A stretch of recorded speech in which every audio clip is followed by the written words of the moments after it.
Hər birinizi salamlayıram. 2023-cü il Dövlət İmtahan Mərkəzi tərəfindən keçirilmiş blok imtahanında ədəbiyyatdan istifadə olunmuş sualların gəlin bir izahına baxaq. Siz də ana əsərini yaxşı oxuyun.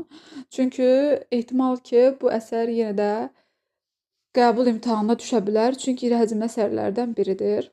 Gəlin suallara baxaq. İstəsəz ekranı dayandırıb sualın cavabını yazıb daha sonra baxa bilərsiniz. Cədvələ qarşısında rəqəmlər yazılmış hansı fikirlərin yeri dəyişdirilsə, Hüseyn Cavidin ana əsəri ilə bağlı yol verilmiş yanlışlıq aradan qalxar. Səlma. Mərhəmətli münasibətdən sarsılır. Təbii ki, mərhəmətli münasibətdən sarsılan Murad idi. Ona görə bunun yerini dəyişdirəcəyik. İnsanın duyğuları intiqam hissini üstələyir. Bəli, öncə fikirləşir ki, yəni mən burada niyə yer verdim evimdə? Yəni mənim oğluma qıydı. Öncə içindən bir hiss gəlir ki, yəni intiqamını al. Amma yəni Qanpolad da ölərkən anasına demişdi ki, intiqam alma. Və həm də Murad onun evinə sığınmışdı. Ona görə insanın duyğuları intiqam hissini üstələyir Səlma ananın. Qaçanı qovmamağı tövsiyə edir. Bəli, Səlimgil orada Muradı axtaranda deyirdi ki, yəni qaçanı qovmayın.